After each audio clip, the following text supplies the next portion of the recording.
about deepening into the master program in spirituality. In the world of academia, we know that a master's degree has us focusing on a particular area and studying and working until we have really focused and mastered that academia information. So what we've been doing here at Joyful Gathering is we've been looking at the master level of consciousness, the master level of deepening into our own spirituality and what that looks like, what that feels like, what that really is. And we're going to go into that oneness, because that's the ultimate. That is the ultimate. That's the master level, when we deepen into the oneness consciousness. And we're going to go into that today. So our master program is short, 4 weeks, but powerful. And it's a powerful course of study. And as a reminder of what we've been going over, the 4 levels of consciousness, the first one is why me, which is the mortal or the victim consciousness. When we go, oh God, why me? Why does this happen to me? There's always that kind of a consciousness, because it's a consciousness, it's an awareness, it's a state of being. And then we have by me, or the metaphysician part, which is the second level of consciousness, which is, it's done through me, it's consciousness. I can make it happen. That's when we first, we do foundation class and we learn spiritual mind treatment, and we realize, wow, I can create things. So we keep on trying and trying and creating in that mode. Second level, there's 2 more. The third one is through me, or the mystic, and that's where the Father within me doeth the work. That becomes a lot. That's a wonderful state to be in. It sure beats the victim consciousness. And then the final one, the master level of consciousness, is as me, which is I am one with God. I am one with all that is, in that oneness. That's what we're all deepening into through these teachings of truth, these spiritual teachings that we go into every week. So as a quick review of the first week, we took our entrance exam to see where we are currently. And we realized that wherever we were in that particular time, like right here, right now, because it's always the now, right here, right now, we're in a perfect place. This is exactly where we're supposed to be.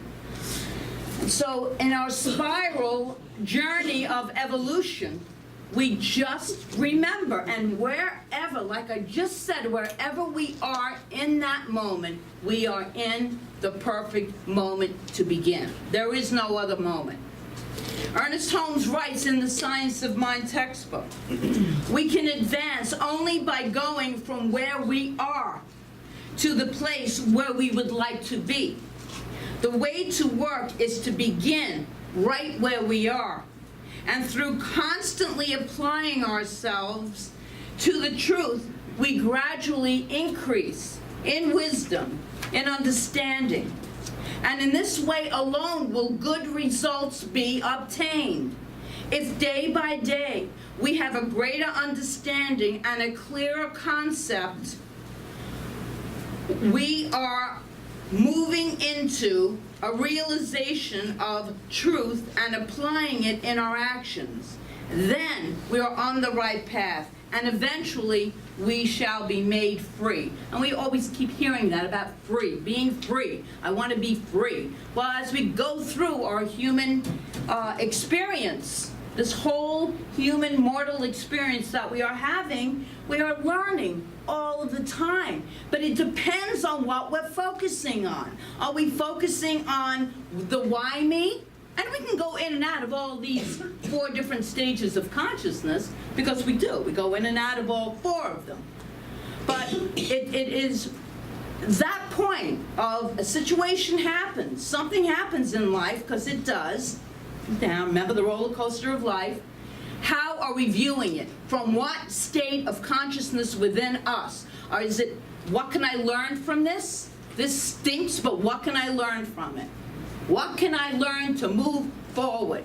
Spirit has my back. I say this. Do I believe this? God is my source and supply of all good. Do I believe this? So these are the states of consciousness we can deal with any situation from. That's why it's so important for us to gather like this on Sundays to remind each other, so we can all remember when we might during the week have had situations where we didn't remember.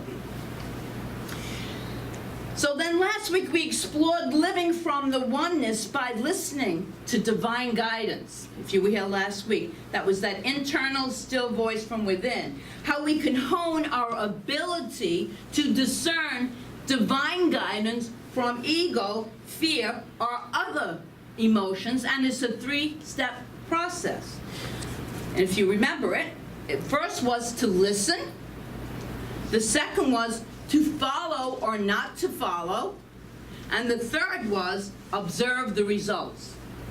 Because we talked about, real quickly, because I have a bit of a talk today, but we talked about we received divine guidance, and how do I know if I listen or not listen? And if you're getting the divine guidance and you don't listen to it, you will have the results. You'll know. Wow, that voice was correct. That urging was truth. I should have followed that. How many times have we said that? Oh, I knew it. I should have listened to that. My gut. That's what we say. My gut. I knew it. So that's the third step. Look at the results. And then we get to cultivate a relationship with the God of our understanding, with the God within us. And that brings us to this day, because earning the degree isn't what matters. What really matters is that we operate at that master level of living, meaning we take the spiritual principles that we learn them in our master's program, and we use them, we apply them in our lives, the reality, in our spirituality, yes? Make it real. Make it real. It's not a bunch of words. I mean, we can all have there's so many books out there anymore. There's so many online courses anymore. But we come together physically to be in the energy of it. I can watch lots of stuff online, but I don't feel the same feeling I feel when I'm in this room with all of you. And I'm sure that many of you will say the same thing. I can read a book all by myself. You don't have to take a class. You can read the book yourself.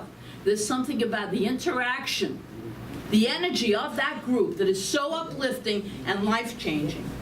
If we were to ask the average person on the street what master level living is, they might tell us that it means that they have mastered the ability to have things.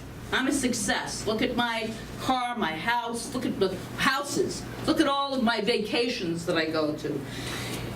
The world would tell us that success is based on what we have. But that's the lowest rung of mastery. It's the lowest rung of mastery, and there's nothing wrong whatsoever with having stuff. I love stuff. You know, stuff is good. I really love it. But if I'm looking to that stuff to give me fulfillment in life, it's not going to happen. It is not going to happen. We quickly find out that it's empty. Have you ever gotten a thing you thought would make you so happy and successful, only to find out you still had that same want within you? It's the lowest rung. We really can't have enough stuff to bring true joy or meaning into our lives. You can have it all you want, the true meaning. Steve Jobs, at the end of his life, if you read his book, it tells you that. Really, if he had it to do all over again. All of the stuff that, because he was not a very generous kind of guy, and all of the stuff that he didn't do, he would now give more love. He would be more, he would appreciate the people in his life. Another rung on the ladder of mastery might be a master in what we do or have done. And this too is fine, but it can be emptied, especially when we no longer do what we did that gave life meaning. Just talk to some, not all people, but the people that have retired. Some people love it, but some people miss what gave their life that purpose. They were attached to that job or that career or whatever it was, being a mother. When your children leave, you know, did you attach your success in life, your happiness in life on living through your children? Because they're going to go. Most of them anyway. Sometimes they come back. But by then, hopefully, you're over it and you just say, anyway. But there's another level of mastery that begins to emerge with the diligent, disciplined application of spiritual principle and practice, and that level is who we are in truth, who we really are and whose we are. As we grow into this master level of living, we become more kinder, more giving, more generous, more patient, more loving, more peaceful, more prosperous. This is who I am. I am a child of the divine. That's oneness. And at the master level of living, who I am is one who fully and completely relies on divinity. One who has learned how to really and truly let go and let God. And rather than feeling that way, rather than fully and completely relying on a power greater than ourselves, really letting go and really letting God, we might sometimes feel like Atlas holding up the whole world on our shoulders by ourselves. In our humanness, we carry this big load. And this load is all, you know, it's all in our thinking. It's all in, yes, the circumstances in life happen, but have we turned? Have we really let go and let God? Have we brought in something higher than it? And we know where we are by our anxiety level. What state of anxiety do we live in? Where do we feel upset? Where do we have concern? Where is the rub? You know, that rub in life. That's where we haven't turned it over. If we're feeling that heightened state of anxiety, we haven't invited in a power greater than us that knows all, that is all. And that is the greatest gift we could ever give to ourselves, because it's so much easier and better that way. When we hear let go and let God, many of us think of it as two things. Let go and let God. But that isn't how it works. It's in the letting go. It's in that really letting go that we let God. In letting go of surrender, of releasing, really. I of myself can do nothing state of being. It's the Father within that doeth this. Even with our fundraiser. It's in divine right order is the spiritual truth of it. I of myself can do nothing. But Spirit knows it all, can make it so much grander than anything I can hold in my own thinking. That's letting go and letting God. But you got to get to that point. And you got to do it, you got to stop and breathe, first of all. Let's all take a breath. Oh, because we don't breathe. I don't breathe enough. It's like, whoa, really, that deep breathing. There is a power within me that knows all, that is all. I set my intention and I know that God's good outpictures that which I set as my intention. So letting go and letting God, surrendering. I of myself can do nothing. That divine takes over, and it is a really beautiful and spiritual practice. It's a tightrope almost, because it comes from a place of perfect balance. Balance in our lives. Are we balanced? Do we feel balanced in our lives? It's a word we don't use often. It doesn't mean surrendering. Letting go and letting God does not mean surrendering our desire for an outcome. It means surrendering the complete attachment that we have to the desire of how it should look, how it should be. It's either got to be this way or not at all. It doesn't really. There's no harmony there. There's no peace there. Within us, there's only turmoil. There is only not harmony, this is disharmony. There is disharmony within us.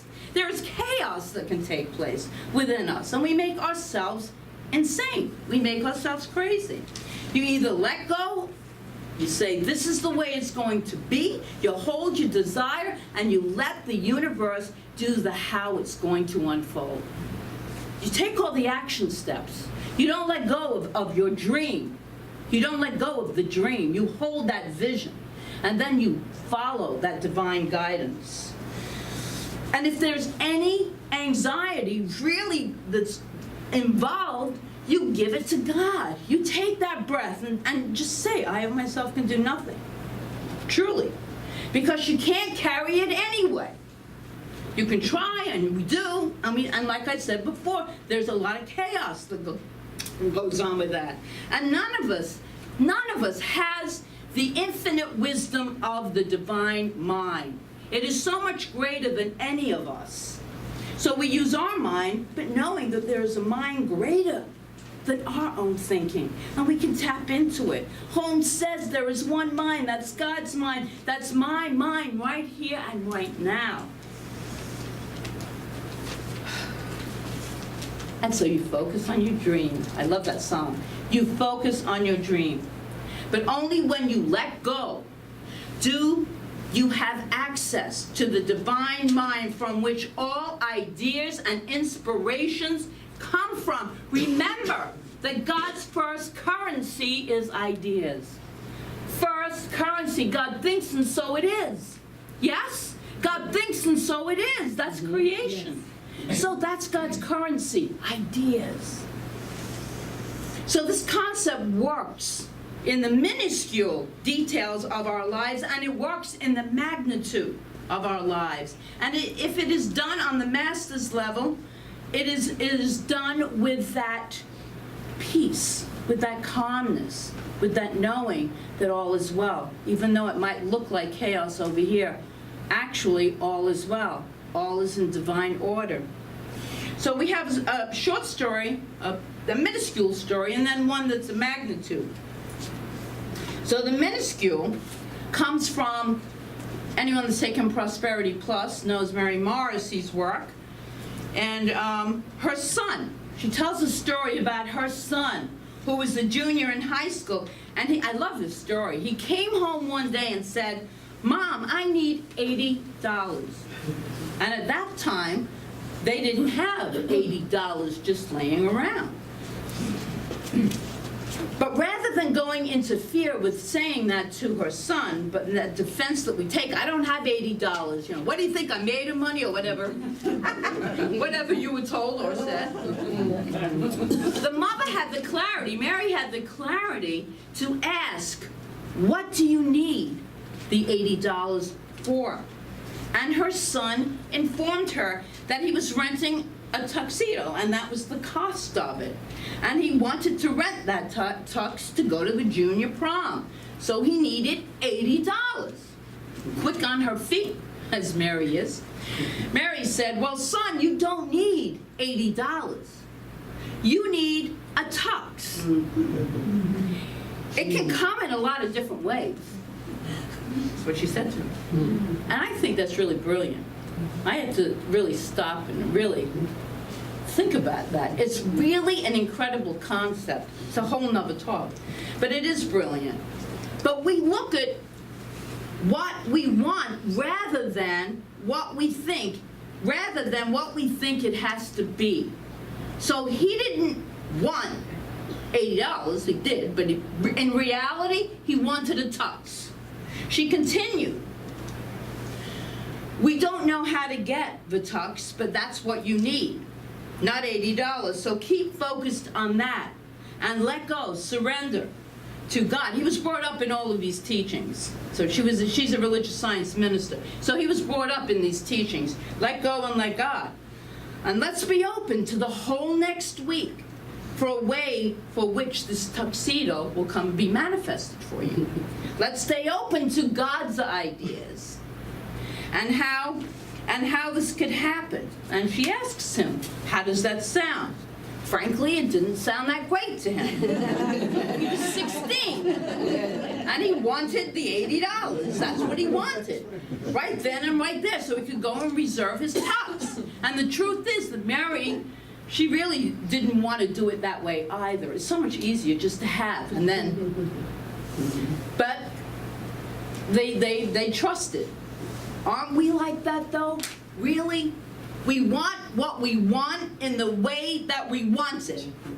We want what we want in the way that we want it. We don't want to be told, there are so many different ways that this can manifest in your life. The divine right order. We don't want to give it over. We don't want to surrender. We don't want to trust in the power of divine mind. We want what we want. And so we often grab back the issue and go figure it out for ourselves. We're going to figure it all out because we're so smart. We're going to figure it out. But as I said earlier this month, when you're in that mode of trying to figure it out, where is the room for God? Where is the room for divine intelligence to come through you? There's no room. You're in the middle of trying to figure it all out. So Mary's son reluctantly agreed to give it a week. 3 days later, he rushed into the house after school and said, "Guess what, Mom? I was driving home today." This is pretty brilliant. You know he was raised in these teachings. "I was driving home today, Mom, from school after practice, and I got to thinking, if I really believed that God was going to provide a tuxedo for me, what would I be doing? What would I be doing? Well, I'd be going over to the store, and I would be, the tuxedo store, and I would be trying on the tuxedo and getting measured for it. So I put it on. They measured me and wrote down all of the different measurements, but they wanted a 50% deposit. And I said, well, I don't have the money with me right now, but please keep it on reserve. Please hold it for me. And with that, the clerk said, wait a minute. You know that the owner was in today, this morning, and he had an idea that if we found a high school student who would be willing to wear a tuxedo every Wednesday up until the prom, then that student could have his pick of any tuxedo for the prom. Would you be willing to do that? Every Wednesday, you're going to wear a tuxedo to school. And her son, who we've seen on the videos, was a ham anyway. He said, great, I'll wear a tuxedo every Wednesday. He not only got the tuxedo of his choice for the prom, but he was also voted the best dressed. That's a really true story. A true story. God's good at pictures anything that we can hold in our minds. So getting the tuxedo for the prom when you're 16 is a big deal. But in the scheme of life, it's not such a big deal. We could call that a minuscule detail. But it's a great story of how it works when you let go and let God. This is the surrendering, the master level of thinking, surrendering into the oneness, recognizing who we are. We deserve the best. We deserve it. But here's a bigger example of exactly the same thing. This is the magnitude example. A man named Bob Trask wrote a book called God's Phone Number. Love that. In the 1980s, before all the titles were taken for every other New Thought book out there. God's Phone Number is the name of it. Which, by the way, this is interesting, inspired Neil Donald Walsh to write Conversations with God. So would you like to have God's phone number whenever you needed it? So you just call God up anytime? But that's what Trask suggests. He suggests that we all have this when we make the connection. When we make the connection to learn how to let go. And he tells a story about being the captain of a sailing ship in the South Seas for a period of his life. And he had 4 crew members and 22 passengers on board. And he took them out. And they got offshore and a hurricane hit. very quickly, and there were 50-foot waves. My biggest nightmare. There were 50-foot waves. In his account of this experience, he said that he had prepared 5 different strategies for what to do in this kind of event. As anybody, a captain of any ship would have all kinds of strategies. He had it all planned out, and it was not until he had worked each and every one of those plans, tried every one of them and still failed, that he finally realized he did not have the answer.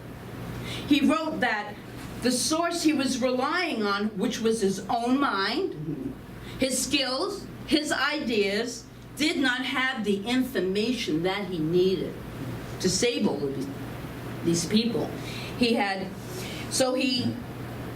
learned and studied so much about these details, but he finally realized that he was helpless. And he wrote this: I didn't know before that night that being helpless does not mean being powerless. Hear that? Very, very powerful statement. I didn't know before that night that being helpless does not mean being powerless. I just couldn't beat the hurricane, he writes. I was helpless in the face of the hurricane. As the dictionary says, without protection or help. Incompetent and ineffective, like an alcoholic hitting bottom. I finally got it. Unless help came from somewhere bigger than me, we were doomed. It took a full hurricane, he said, to bring me to this realization. I don't think most people need a hurricane. They can probably sidestep their egos with less encouragement. I had always thought that allowing myself to feel helpless was being dependent. But I was dependent all along. I was ego dependent. And I couldn't get help from my God because I was unwilling to admit I needed it. And the first thing we must do, he says, then, if we want to get divine assistance, is to completely accept our place in the order of the universe. The first thing we must do, if we want to get divine assistance, is to completely accept our place in the universe, in the order of life. There's always divine order taking place, no matter what. And they were powerful words, but what do they really mean? They mean that we must admit that we are limited by our own thinking alone. And it means that we understand, unless we are consciously connected to the mind of the divine, to this divine energy that is pure intelligence, unless we have a relationship, that's the connection, to this divine energy that knows all, that is all, unless we are connected to the wisdom of God or the guidance of infinite mind, we won't get divine assistance. It can't come in. There's no room because we have it figured out. We know how we're going to do this. It means that we are willing to say, I cannot change the facts. I accept the things that I cannot change. I'm in a hurricane. I can't change that. No matter how much fighting of that hurricane is going on, I can't change it. Everything I'm trying to do is not working. Every resource I've had up until this moment is not working. Can I change my attitude? Meaning, can I change the way I look at this? Nothing is working. This is true surrender. This is when we hit rock bottom. There is nothing we can do of our own mind, but there is always the action of the divine mind present within all of us if we trust, believe, and listen to it. Can we change our willingness to invite a higher power to work within us? And Trask went on to write. I was going to skip this, but I think I'm going to leave it in. This is his story. Am I willing to do whatever it takes to have the things I want, even if it means sidestepping my ego? I asked myself. And then I said yes. I had been raised in a particular religion but I had left that religion. My decision to leave it came after a number of experiences, one of which was that in an accident as a young boy, I had accidentally shot and killed my brother when he was 10 years old. The pain of that guilt was reinforced in the church I attended, so I left that church. I had a number of experiences where I felt that God did not respond to my prayers for many years. I had no conscious relationship with a higher power. It took that moment when the lives of 27 people were seemingly in my hands for me to finally ask a higher power to give me help. Suddenly, I had an idea, something to do, not one that I had ever consciously thought of before, and then another, and then another, and then another. And not only were the 4 crewmen saved, but all 22 of the passengers were saved, as well as the boat itself. There is no physical way that we could have had that happen, considering the hurricane we were in. But there, in every way, we could have had it happen, considering the God we were with. So in every way possible, God has a higher vision, a higher plan, this higher power, whatever you want to call it. God, infinite love, higher power, divine energy, it's all the same thing. It's all part of this oneness that we are all a part of, created out of. No way it could have happened with all the techniques he knew. Have you ever listened and followed and said, wow, I don't even know how that took place? Because it was coming from a higher realm of being. Our being. In Science of Mind, Holmes tells us, it is not easy to release our troubles. We are prone to linger with them. But God is perfect life, and when we enter His light, we are healed. Do we believe that? Yes. We believe it right here, right now, until we're in the middle of a situation. But that's when we deepen our understanding, when we are in the middle of the chaos. That chaos, all that stuff in life is teaching us to let go and let God. We are one. That's it. Period. So, at the master's level of thinking, what we have and what we do are well and good.